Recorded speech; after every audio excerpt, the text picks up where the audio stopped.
All, I'd like to thank the scientific committee for the invitation. My name is Isam Alovid, and my two conflict of interest not related to the topic. So few publications have been published about septal perforation. So you see, it's very few. It mainly just started when skull base comes up. And for us, we have a lot of experience. We almost have more than 6% of the worldwide literature. But my journey in this started with skull base because I'm coordinator of skull base unit. And the reflection point for me is my friend Paolo, when he published this paper about ethmoidal artery flap. Then we moved to more publication in this area. Recently, we published this idea, this our own idea. I don't know if you are agree with me, because cattle areas is very difficult to understand. So what we did, we simplified our classification in 3 areas. One, if for perforation, it doesn't involve the perforation, so we focus only in 2 areas. So we take the greater palatal artery at the reference of our work, and we divided the anterior of this in 2 areas, area 1A and B. Then the hard the hard palate in this area, we blend the area 2 and then area 3 that is not related to septal perforation.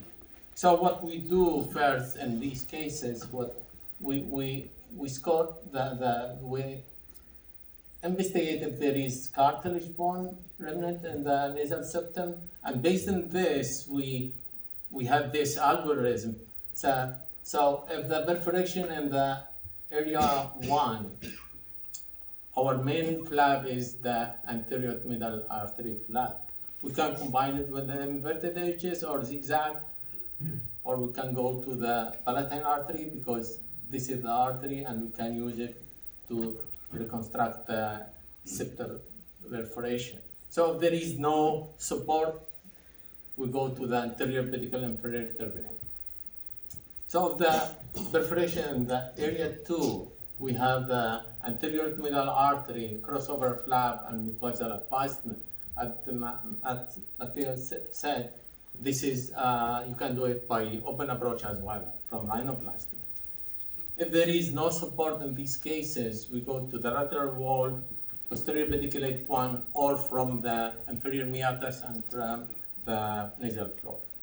And for those big area from 1 and 2, we do an extended approach from the ethmoidal artery with inverted edges and zigzag. We can use crossover, but the tissue is not enough, and because of advancement and expert hands maybe work in this kind of perforation. If there is no support in these cases, we do the lateral wall or the inferior meatus and floor, nasal floor. And for those with big perforation, near total perforation, we're still using pericranial flap. So for all of these flaps, I only will focus about 2 of them, anterior middle artery flap and the greater palatine flap, because I based my reconstruction in almost more than 20%, 90% and on these kind of flaps. So anterior middle artery, based on in these branches of the anterior artery, goes to nasal septum. So what we do, we tailor the flap, depends on the perforation. We do it 1/3 bigger than the perforation. We dissect the flap and move it anteriorly. This is 3 steps: tailor the flap, dissect it, and fix it anteriorly. If we do it from endoscopic aspect, so this is the flap, we tailor the flap, we dissect the flap, we fix it anteriorly. So this is the idea to make the flap. This is all photo I have. I only do now 2 stitches in there because I need relaxed flap, not very tense flap, because otherwise I kill them and the scar will open the perforation in the anterior margin. So we need relaxed flap adequate to the size of the perforation. This is animation of how I do it. I use hybrid dissection with vasoconstriction as well. I don't abuse a lot of this because otherwise you have bumpy tissue in the middle. So this is the pedicle of the flap. I cut it. Then I refresh edges. So focus on this. This is, I think, 5 years ago, this video. But we changed to do this. I'll explain later about this, but you can do it. It's very useful. I use it. But now we do another kind of reconstruction for this area, for example. Then we dissect the flap and move it anteriorly and fix it on the margin of the perforation.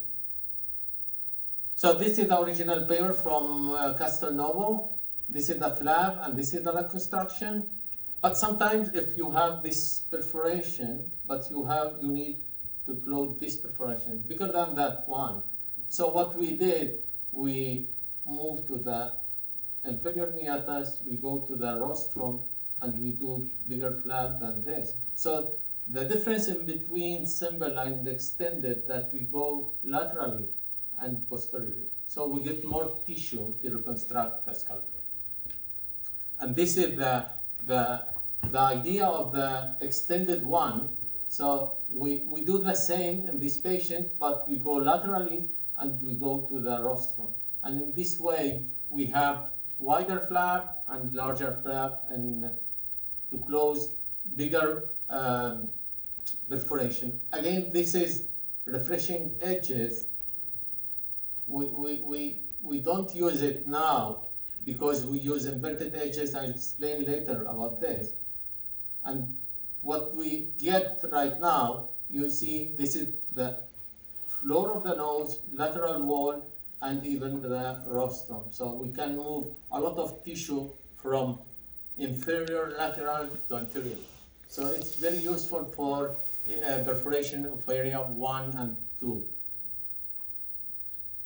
So for example, this is patient, big perforation, and this is 1 year after surgery. You see complete closure of that. And this is what I do actually currently. So what I do the same, but I avoid refreshing these edges. So you see that the posterior cut of the arch goes directly to the edge of the perforation. And what we do, like donut around, I remove small piece of that mucosa, and I inverted this to the opposite side. So I get advantage of some tissue there to close the perforation. So you see that I inverted this to the opposite side, and the advantage of this, that the opposite side doesn't have periosteum or perichondrium. It has mucosa. This is perichondrium, and the opposite side is mucosa. So the healing, you see, the healing of this side is faster. There is less crusting, and I can do direct stitches. I need only 2 or 3 stitches. I don't worry about this because this is the most difficult stitches we have in septal perforation, because maybe I spend half an hour to do the flap and half an hour to get this point. So I leave this. For inverted edges, you don't need it. So I focus only on 1 or 2 points in the stitches. So this is, imagine, almost 5 centimeters, 2 centimeter high. So advantage, there is enough tissue in the superior margin of the perforation. If this is the clue, and this is what I did. This is extended flap from the floor, from the ethmoidal arteries, lateral wall, and this is the inverted edges. So this is close almost half of the perforation, and I don't need to fix this area and this because it's almost covered by the inverted edges. So you see, this is inverted edges, left side, middle turbinate, inferior turbinate. In this patient, we did sudden nose reconstruction. We left some tissue over there, but even though we have enough tissue to close the perforation, so I left some tissue to put the rib cartilage from the outside in order to reconstruct the southern nose she has. And this is the idea. You see, this is the perichondrium, this is the cartilage. And in some cases, you can go to the opposite side with the Septal knife or probe. You can go like this. I'll show you. So this is the free margin of the cartilage. We can go to the opposite side, to the right side, and in this way I avoid the retraction of this flap, because otherwise it comes again to the same nasal cavity. So what I do, I try to dissect a little bit more and get more tissue to the opposite side. You see, this is the cartilage, perichondrium, and in this way, I almost close the half of this perforation from extra flap. My main flap is this one. I harvest the extended one, extended anterior ethmoidal artery like that. And there, this is the flap, and this is extra flap, because in the past what we do, we remove it because we refresh the edges. This is the post-operative time. You see, this is the mucosa of the right side. This is the perichondrium periosteum of the main flap. And all of this tissue, this tissue is the mucosa of the inverted edges.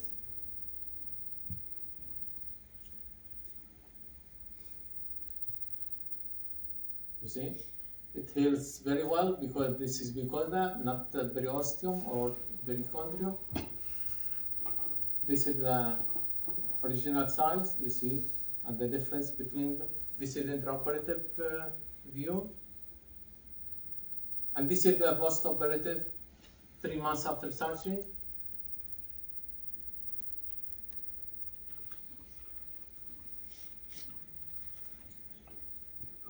Yeah, it's completely closed.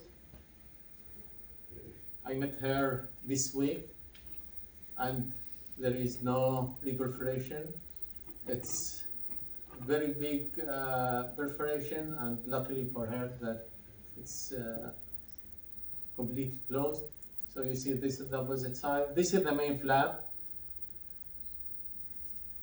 So in the past, what we did, we used only this flap without inverted edges. But with the inverted edges, we get more tissue to invert it to the opposite side, and we can get more closure for this patient. Another useful flap is the greater palatal artery. It's based on the greater palatal artery from the sphenopalatine, from the maxillary artery, and it goes to the tunnel and goes to the nasal septum. So this is how I do it. I use a hydro dissection as well. This is the main flap, main pedicle. So I do it like racket and donut. And we call it racket on donut because you only use this. This is what we did in the past. So we remove, we refresh. You can use it because this is in the anterior area. It's not so big. So if you don't want to do inverted edges, you can use only this flap, and it works very well. So only move this racket anteriorly and put one stitch or two stitches in there. So what we modified this, the same, we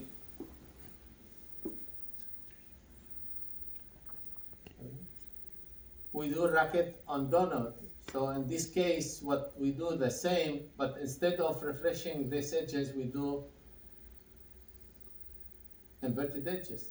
So you see, I remove some piece of mucosa. Otherwise, you can't invert it, the donut completely to the opposite side. It's very hard to push all this mucosa to the opposite side.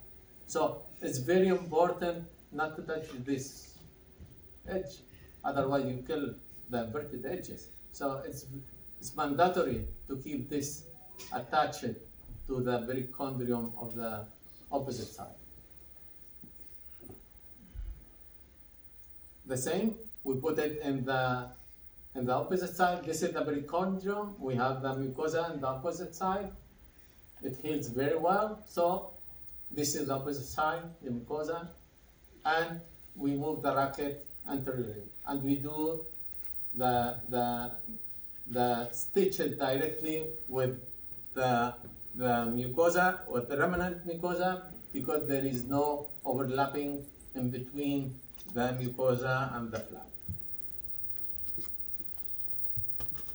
This is anterior perforation. Let me see.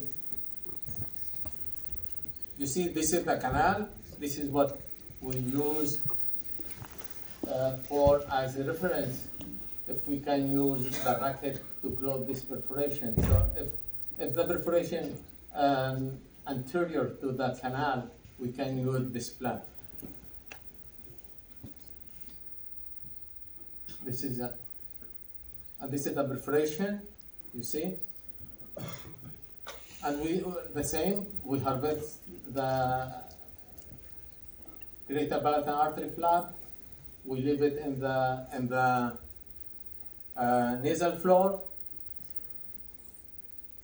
We try to cover the you see that it's completely closed with the, let me stop on this. You see, this is the flap, and it's completely closed, the perforation. So if you want to do it only with the palatine artery flap, you can do it and leave the inverted edges. But I'm more confident doing both of them because it takes few minutes more and you have good results with this. The same, we do the, I use monopolar in cautery mode in cartilage and cutting mode in bone, and I have no problem at all. Some of my colleagues use cold knife, up to you, but in my hands it works very well because to cut these fibers from the anterior margin of the peripheral aperture is very hard to dissect it. This is the inverted edge flap. You see the anterior one, the superior one, and this is almost completely closed with the inverted edges. Then on top of that, I put the flap, I put 2 stitches in there.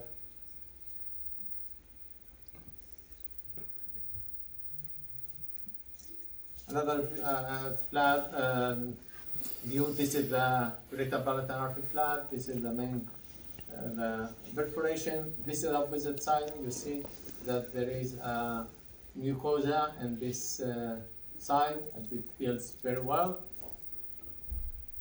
This is 2 months after surgery.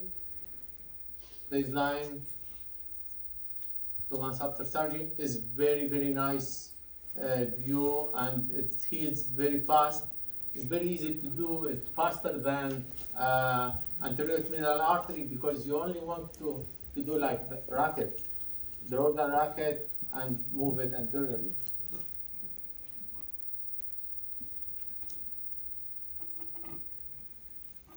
This is the opposite side. You see, this is the mucosa. 2 months after surgery, there is no crusting.